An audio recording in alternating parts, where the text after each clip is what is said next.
নমস্কার বন্ধুরা, আমার রান্নাঘরে আপনাদের সবাইকে স্বাগত। আজ আমার রান্নাঘরে বানানো হচ্ছে ভেন্ডি।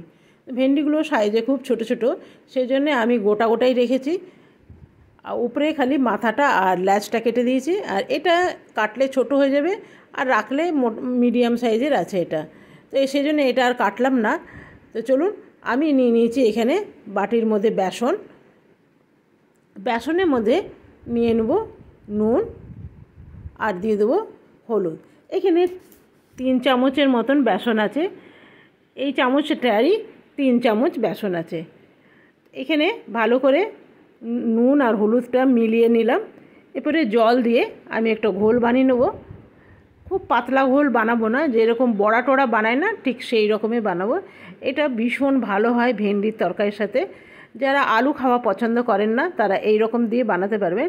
আর যদি আপনি আলু দেওয়া পছন্দ করেন তাহলে সেদ্ধ করে আলুটা ভেন্ডির মধ্যে দেবেন, তাহলে সেটা ভালো হবে। কাঁচা আলুটা না দেওয়াই ভালো। তো দেখুন, এটা আমার তৈরি হয়ে গেল। এরপরে আমি ভেন্ডিগুলো ভেজে নেব। তো চলুন, এখানে বসিয়ে দিলাম একখানা কড়াইয়ে দিয়ে দেবো প্রথমে খুব সামান্য তেল, বেশি তেল দেবো না, কেন কি এটাতে আমি ভেন্ডিগুলো ভেজে নেব। ভেন্ডি ভাজতে তো সবাই আপনারা জানেন একটু তেলের প্রয়োজন হয়, তবে এরকম করে বানালে তেলটা টানে কম। এখানে প্রায় 3 চামচের মতন তেল আছে। তেলটা ততক্ষণ গরম হোক। এখানে আমি দিয়ে দেবো 2টো টমেটো। এটা একদম নিরামিষ বানাবো। নিরামিষ বানালে একটু টমেটো দরকার হয় গ্রেভির জন্যে। এরপরে তেলটা গরম হয়ে এসছে, ধোঁয়া বেরোচ্ছে। এরপরে আমি ভেন্ডিগুলো দিয়ে দেবো। সব কটাই ভেন্ডি দিয়ে দিলাম। এখানে দিয়ে দেবো হলুদ আর দিয়ে দেবো নুন। আর এটা খুব বেশি লাল লাল করে ভাজবো না। খুব বেশি লাল লাল করে যদি আপনি ভাজেন না তাহলে ভেন্ডিটা চুপসে যায়। তো সেই জন্যে আমি বেশি ভাজবো না, একটু নেড়ে চেড়েই নামিয়ে নেব। এগুলো আমার ভাজা হয়ে গেছে। এরপরে আমি উঠিয়ে নেব। মোটামুটি এটা ভাজা হয়েছে ভালোই। এখানে দিয়ে দেবো কড়াইয়ের মধ্যে তেল। খুব সামান্য তেল দিলাম, আপনারা দেখতেই পেলেন। এরপরে যে বেসনের ঘোলটা বানিয়ে রেখেছিলাম সেটা এমনি বড়ার মতন দিয়ে দেবো, যেরকম বড়া দেয়। তবে এটা যেমন তেমন দিলেও হয়, এটা আমি খুন্তি করে একদম ঝুরঝুরা করে নেব, সেই জন্যে এরকমভাবে দিচ্ছি। আর যে বাটির মধ্যে যে বেসনটা আছে এটা ফেলে দেবো না। এটার সাথে এই তরকারিতে আমি দিয়ে দেবো একটু জল লাগিয়ে। এটা এরপরে উল্টে নেব। ততক্ষণ আমি মশলাটা তৈরি করে নিই। এখানে বেসনের বাটিটা ছিল, তার মধ্যেই নিয়ে নিলাম 1.5 চামচের মতন জিরে আর আদা। আর যে টমেটোটা আমি পেস্ট করে রেখেছিলাম সেটাও এর মধ্যে দিয়ে দিলাম। নিরামিষ তরকারিতে একটু টমেটো দিলে গ্রেভিটা ভীষণ ভালো হয়। এটা ভালো করে একটুখানি মিলিয়ে নেব। আর যে বড়াগুলো আমি হতে দিয়েছিলাম সেগুলো দেখুন খুন্তি করে আমি ঠিক একদম যেরকম ডিম ভুনা করে না ঠিক সেই টাইপের এটা ভেঙে নিয়েছি। খুব ছোট ছোট টুকরো করে নিয়েছি। এটা আমার ভাজা হয়ে গেছে। এরপরে আমি এটাকে উঠিয়ে নেব। এটা খুব সুন্দর হয় খেতে, আপনারা একবার বানিয়ে দেখুন, ভাল লাগবে।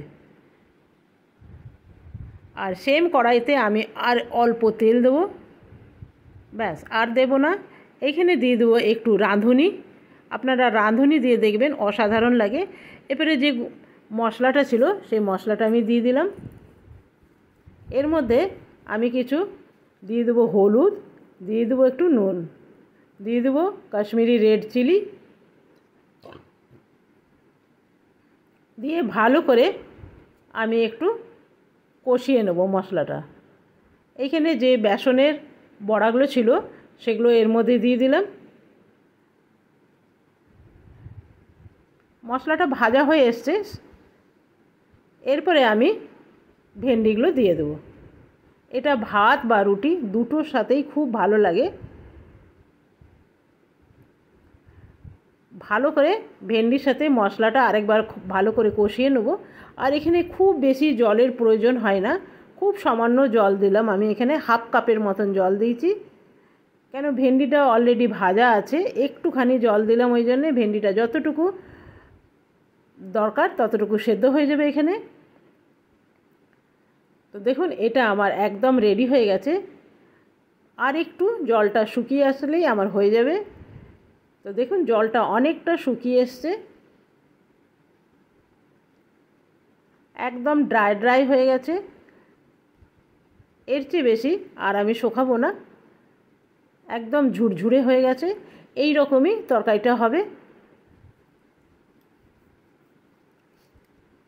এটা ভাত বা রুটি দুটোর সাথেই যাবে। চলুন, এটা হয়ে গেছে, এরপরে এটা নামিয়ে নেব। আপনাদের যদি ভালো লাগে তাহলে একবার ট্রাই করে দেখুন, কেন কি এখন তো ভেন্ডির সিজন আর খুব সুন্দর তাজা তাজা ভেন্ডি বেরিয়েছে, এটা ভালোই লাগবে। যদি ভালো লাগে তো একটা লাইক দিতে ভুলবেন না। এখানে রান্নাঘরে ভীষণ রোদ, যার জন্যে ক্যামেরাটা ভালো ধরতে পারছে না।